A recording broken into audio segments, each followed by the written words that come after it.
is so good to be back with all of you. We're now in part 5 of our series on life insurance.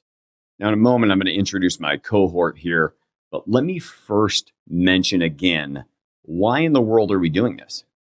Seriously, Paul, you've got wonderful podcasts, great guests like Sean Stephenson, all the way to John Medina on the brain science of living a good, long life.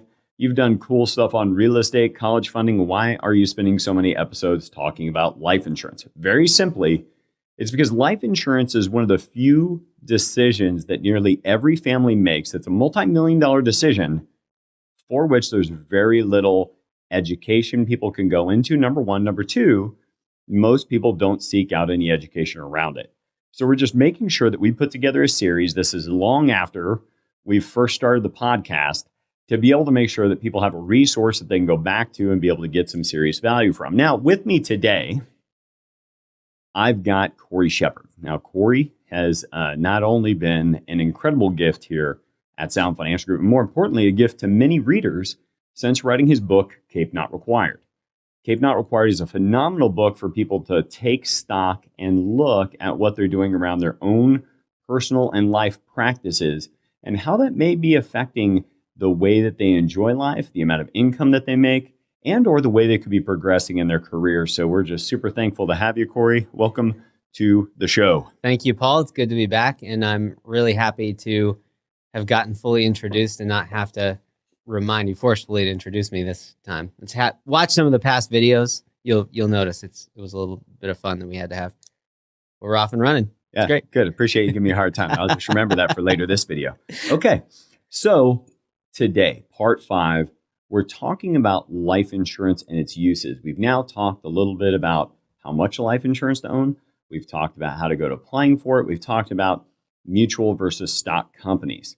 Today, we're going to talk about the appropriate ways to own whole life insurance. Now, why whole life insurance? We're choosing as a primary tool on the permanent insurance side. You'll notice if you do any reading, if you go look out on the web, you will see people will generally refer to things as permanent life insurance. And yet permanent life insurance in that distinction has 2 different definitions. One is universal life that we just spent an entire episode on. You can go back to episode 3 in the series. And that is in many ways not at all permanent because it has to be funded a certain way, may need to have particular guarantees to be able to pull off that outcome of it remaining permanent, because underneath it, it's just got term insurance. So it's got this term insurance chassis with hope that interest rates will be high enough or the underlying investments would be high enough in rate of return to keep the life insurance in force.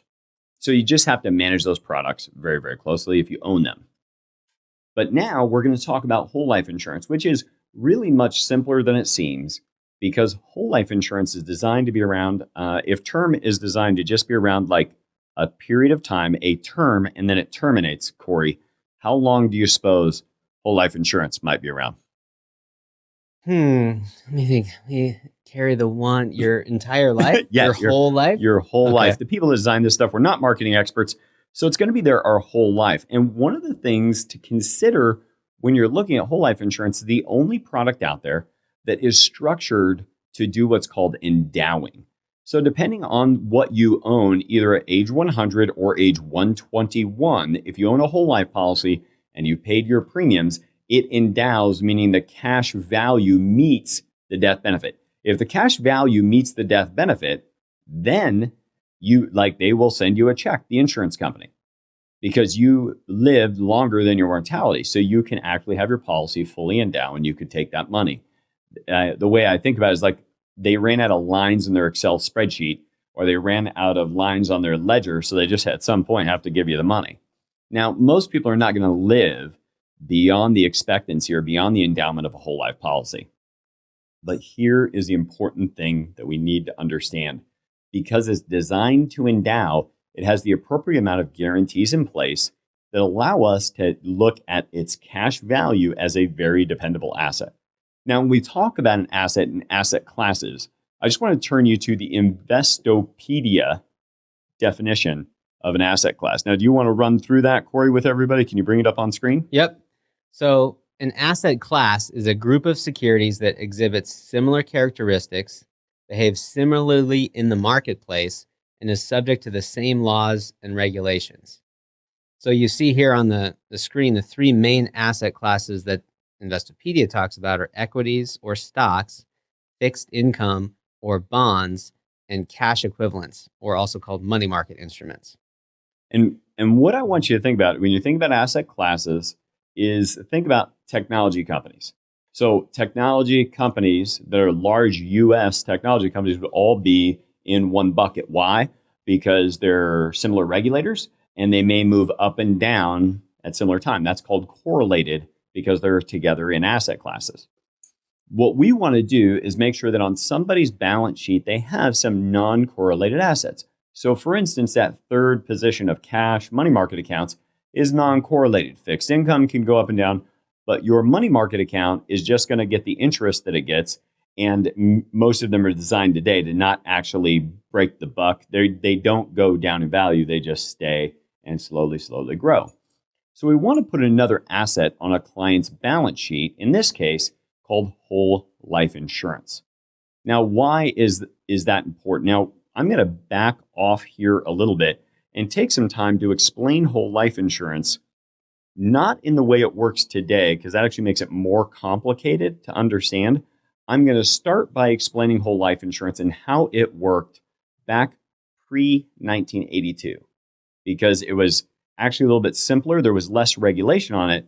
But first and foremost, what the regulation, which we're going to talk about in a moment, was levied by the IRS. Now, I want you to think about this for a moment. The IRS is not known as a really great consumer advocacy organization. They're not, No. They don't like review cars and say this is an unsafe car and a safe car. This is a good investment and a bad investment. What they tend to regulate are the things that give individuals an unfair advantage against the tax code in paying taxes. And so what they did many years ago is they had to change some regulations around the tax code to make that real in a way that they would be happy with. So let's think this through, and we'll just do it in the way of a drawing. So pre-1982, here's what you could literally do. You could take, if you had $1 million on your balance sheet, and let's say it was just sitting in some other investment, you could move that money all at once into a whole life insurance policy. And once in that whole life insurance policy, again, whenever we're talking about whole life insurance, we're going to be talking about a mutual company that's going to pay the dividends back to its policyholders. So you put in the $1 million and it would grow over time. Now, for the sake of this example, we're just going to use it growing between 4 and 5% per year, that cash value, the $1 million that you put in. Well, here's the other attributes of it. It would grow between 4 and 5%, and it would be tax-free. Federal tax-free, state income tax-free, and if you live in a city that has income tax, one like New York City, you would also not have to pay any of that city income tax on your gains inside the policy. It also is creditor protected in 42 states in the country right now, and it's totally liquid. You could take your money out whenever you wanted, and last but not least, it's guaranteed to never actually decrease in value. Did I miss any of those attributes? No, I don't think so. That's okay. It. Yeah. So we've got all of these main components. So I want you to think about this for a moment. Let's say what you could do is you had a choice. This is not available anymore. Again, this is an example of how it used to work, so it's easier to understand how it works today. But think for a moment. If you could still do this today, if you could take $1 million, move it into a whole life policy, and it had all of these attributes, would you put much money in the bank beyond maybe your emergency funds? Like, would you have money in the bank at 0.5% if instead it could be guaranteed inside of a life insurance contract, getting 4 to 5% a year with no taxes? That's pretty easy. We wouldn't put it in the bank. Would you put it in CDs, a 5-year CD getting you 2% taxable in today's environment? Once again, the answer would be no. Probably not. Yeah. Would you take money and put it into municipal bonds at 3% and still take interest rate risk versus having a book value asset called this whole life insurance that's totally liquid, take the money when you want. No, people again and again, pre-1982, were choosing whole life insurance as a place to store capital versus many other places they could put money. So what happened? Somebody said, there ought to be a rule. I think that's the downfall of many, many well-intended things start with, there ought to be a rule against that. It's kind of like the lifeguards who didn't specifically tell you couldn't play chicken. Now he's like, one person gets hurt. And he's like, everybody out of the pool, done for the season. So that's what happened here. So let's talk about what happened between 1982 and 1987. Largely a set of legislation whose acronyms were TEFRA and TAMRA made up some new rules around life insurance. Now, here's why they made it. How in the world did they let people have this vehicle called whole life insurance? Well, what they would do on top of that cash line you see growing, they would put a little tiny layer represented by the blue line called death benefit. So they might let you put in $1 million, but the death benefit would only be $1,050,000. So they were taking very, very little risk at the insurance company level while you put in all this money. And the IRS said, we're just not going to allow that to be called life insurance. We're going to say that life insurance requires that the insurance company be at risk for some amount of risk beyond just the cash that somebody put in.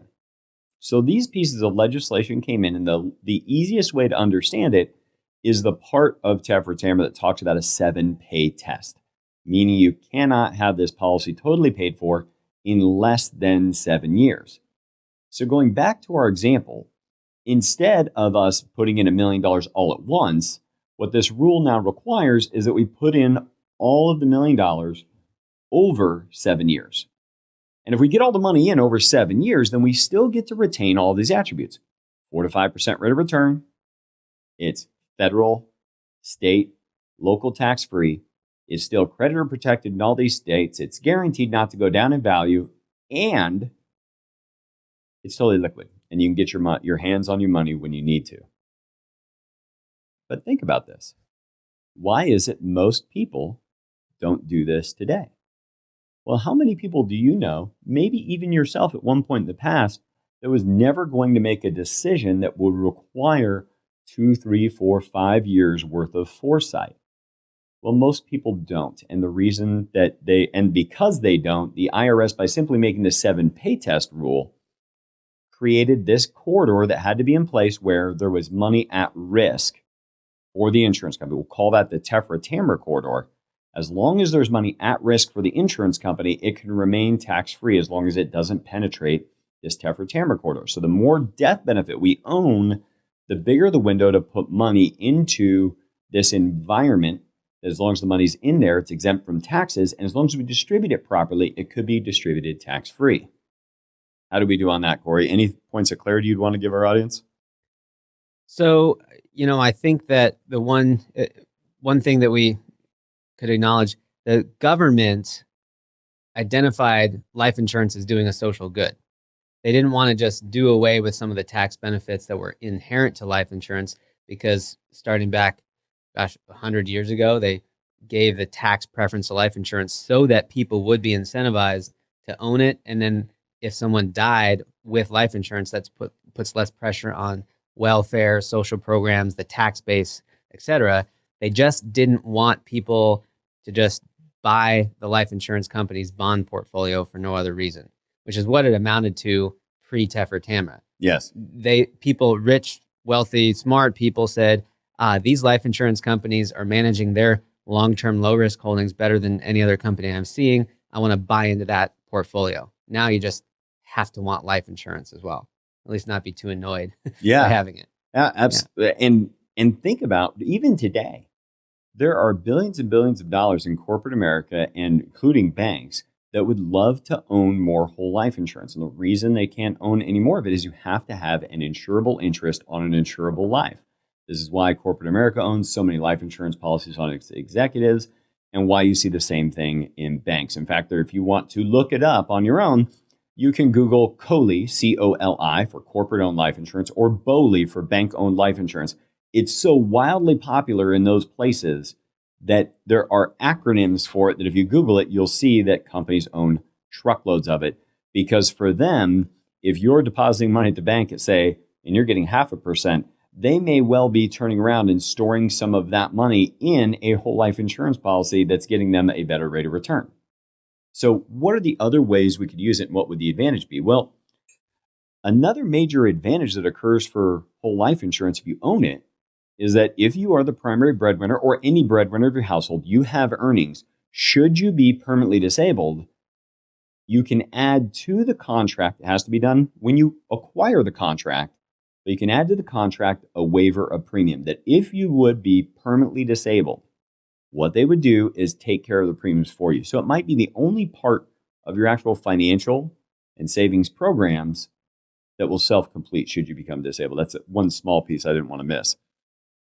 Now let's shift to where you might deploy whole life insurance somewhere in your life. Now, we don't use it on every single client. We talk with people about whether or not it's appropriate, and it always has to get tested. So if somebody's going through our design build process, this is not a prescription that you should always do whole life insurance. It just can be a handy tool in somebody's toolbox. But here's one way people do use it. I want you to imagine for a moment that you just, because of your earnings level, you're making $300,000 a year, it's totally appropriate to keep 1 year's worth of savings on the books. Okay. Now, here's the problem. If we look at a simple calculator of $300,000 sitting in cash, and that $300,000, now, if your number is $100,000 in cash, or you're a business owner watching this and you keep $3 million in cash all the time, it doesn't matter. The math remains the same. Just you do it to whatever multiple makes sense for you. So $300,000 sitting in cash for a total of, say you're 35 now, and we're going to analyze this to age 65. If you're getting a 0.5% rate of return on the 300,000, it doesn't amount to very much money. So what if instead we looked at that pool of money that most of the time goes untouched? In fact, your ideal life would be, you wouldn't want to be in a position where you had to penetrate your emergency savings at all. If you could help it between now and age 65, it means something really bad happened. But what if instead we simply dripped $30,000 a year from that policy from that account over to a whole life insurance policy? So at the end of a decade, we've transitioned the money all to whole life insurance. Now, if you did that, what you're going to first notice is that you end up with only very slightly more money, sometimes even a little less, than you would have had you built it up in cash. So people say, well, what's the big deal? That was kind of a waste of money. All I got was a little bit of death benefit, but I still have the same amount of money I would have had in cash, which is true. But this is where things are different. If we look at the first 10 years of that life insurance contract, we're going to see why Cory calls this the checkmark asset. Could you talk just slightly about why it is that illustration, Cory, kind of dips and then starts to head back up? Sure. So back before the TEFRA TAMRA legislation, you could put cash into a whole life policy and have 100% access to it basically right away. And the government made that change to put that time limit factor on accessing the cash. So it just means that you have to have a little bit more long-term of a view to actually use a product like that. So when you put money into whole life, what Paul was talking about, transferring over from a cash account, you're actually going to go backward on access to that cash. And so that's the downward level of the check mark. But then once you get past that hump and the policy equalizes the level of cash and then starts growing, you've got a contractual guarantee that the whole life cannot go backwards from the level where it was at unless you choose to take the money out. And so that's where we see that continued upward line from there. So it's a nice balance to the volatility and constant ups and downs of the stock market to have that one asset that goes only in one direction after a certain point. Yeah, and what a unique way of thinking about it is that it is going to go down a little bit. If you're moving $300,000 of cash over, your total available cash is going to go down a little bit at the very beginning and then start rising, which is not the same as all the other assets that we might own. Some of them could go down and be down for 3 years. The real estate we own might go down for several years, and then come back. Our equities, our portfolio of investments may go down and then come back up. This one, it does go down, but we know it's going to come back up. And I think there's a lot of dialogue and opinion-based dialogue out there in the marketplace, so much so that people could have a very charged reaction to a word like whole life. But if we just said, here's a mutual fund that's a little different than other mutual funds, I promise you that your money will actually go down for a couple of years at the beginning. But then after that point, it goes only upward from there. Would you like to have a little bit of that mutual fund? I think a lot of people would. Well, and I'm not at all meaning to stack life insurance against 401ks, but look how readily we accept putting money in a 401k with no thought, when in fact, we're being told there is no way we can touch our money until age 59 and a half without significant taxes and penalties. And in some cases, while we're working for an employer, we may have no access unless we resign. Talk about restrict your money, but here's the difference between the two. When I get my statement on whole life insurance, it says my money's down. I get my statement on my 401k, it says I have all that money, even the money that I don't have. If you have $100,000 in a 401k right now, you don't have $100,000. You might, depending on the state you're in, you might only have $65,000, depending on your income tax rate. And if you took it right now and you paid the 10% penalty, you have less than $60,000, but you feel great because it shows $100,000 on your statement. And by the way, the financial institution feels great. They get to manage the $100,000 all the time, regardless of how much money is yours. So, another funny one is I built a spreadsheet once. Maybe we bring it into one of these videos where I took real data from stock market returns over a 10-year period. And there's lots of 10-year periods over the last 80 years where you would have had much more money in a whole life policy, same going in, because of the volatility of the market. Now, they're different assets meant to do different things. It's not saying one is better than the other, but it's just funny that people can sometimes say, oh, the cash goes backwards in the whole life, but never that the market can bring your cash backwards over the short term too. It's just very dissimilar movements, and that's a good thing. Yeah, it's a good reason to have all, like, it's not either or. Right. It's not even either or both. It's either or is where everybody else is on this topic, and where we all are is all of it. It should all be on the table. We should be talking about all of it, and we should integrate into somebody's financial picture whatever assets are going to be most appropriate for their aims, for what they're after in their life.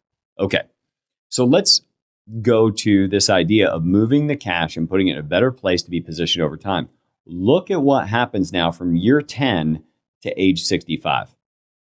And look at how far apart the cash is in the whole life insurance policy, the cash value versus the cash if we left it in a bank growing, or being a little bit nice here. We're not assuming we had to pay any money to keep it there, which is sometimes the case, but let's say just 0.5% after-tax rate of return.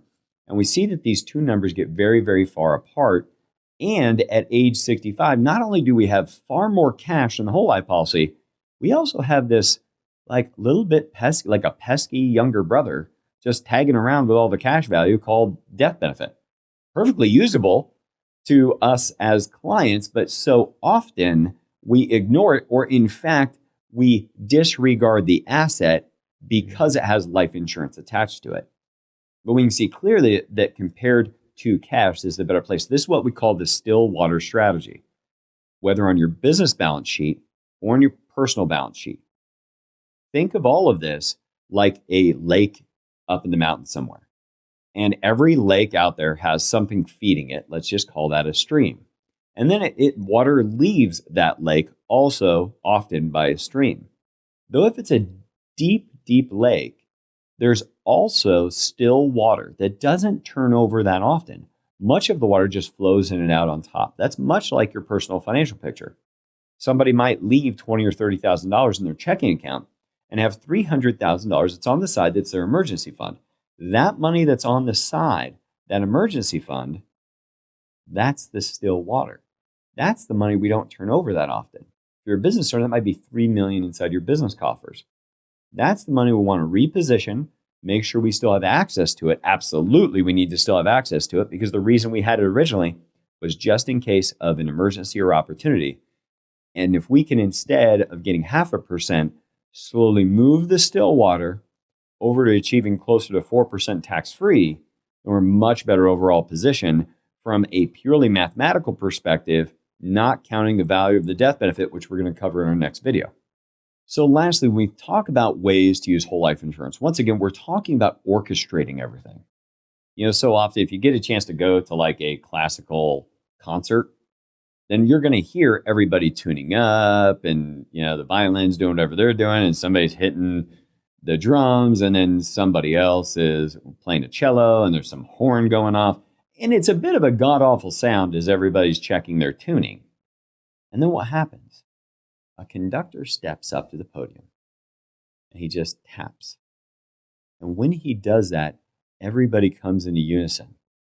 And then they're orchestrated. That's what we're doing with the financial assets. So one orchestration that can be done is, let's say you have an investment portfolio of $1 million. Well, what's prudent to do is to keep a fixed income portion of that portfolio. That's what Cory talked about earlier, being equal to bonds. And that's meant to be the safe harbor in your portfolio so that when stocks go really, really well, and now they make up 90% of your portfolio, we're taking part of those chips off the table, if you will, and moving them to the safer assets. That way, when stocks go the other way, we're going to be taking money. So if stocks now only make 70% of the portfolio, we're taking money out of cash and pushing it back into the market, or out of fixed income, pushing it back in the market. Well, we can do something similar to reduce risk on somebody's portfolio simply because they have whole life insurance. I cannot tell you how often I've met somebody, or Cory has met somebody, where they go through the process with one of our advisors and they already have whole life insurance, but no advisor they've worked with have actually treated the whole life insurance as an asset class. So they have bonds in their portfolio, they have their cash in the bank, and then there's like this thing that's like the ugly stepsister in a closet somewhere that's just sitting on a shelf, this thing called a whole life policy. What I want you to consider is that needs to be integrated. So something very simple, if you got $100,000 of cash value in life insurance, that can act as a bond substitute in a portfolio. So if you're normally going to have 30% in bonds in your portfolio, if you had an amount that equaled 10% of your portfolio in cash value, you could then have a portfolio that would do 80-20, meaning 80% stocks, 20% bonds, and still have the same risk profile you originally intended. In fact, if people build up a lot of cash and don't pay attention to this, a lot of cash value, and they're not paying attention to their overall portfolio, they could unknowingly be taking a much more conservative stance than they would have intended. Okay, so that's it on life insurance, other uses, having it inside your financial life. If it's used properly, it will get you a great rate of return compared to other safe vehicles. It remains liquid. It does have to be built over time. In the first few years, you are running from behind, but you'll see from this conversation, you actually end up getting ahead. Lastly, and way ahead, ultimately. Lastly, we can use it as a substitute for cash in our lives. If somebody sues us, in most states, it's totally creditor protected, and it puts us and our families in the position where there's actually death benefit on the table, permanently the entire time protecting us via waiver of premium, meaning if we got permanently disabled, they'll continue to self-fund the program for you. So you end up with that completing on your balance sheet. Now, next, we're going to talk about whether or not there's benefit to having that permanent death benefit in your life so that you'll have that well on into retirement. Have a great rest of your week. So glad you could join us, and watch back here in the coming week for the next video. We're going to talk about spend your death benefit while you're alive.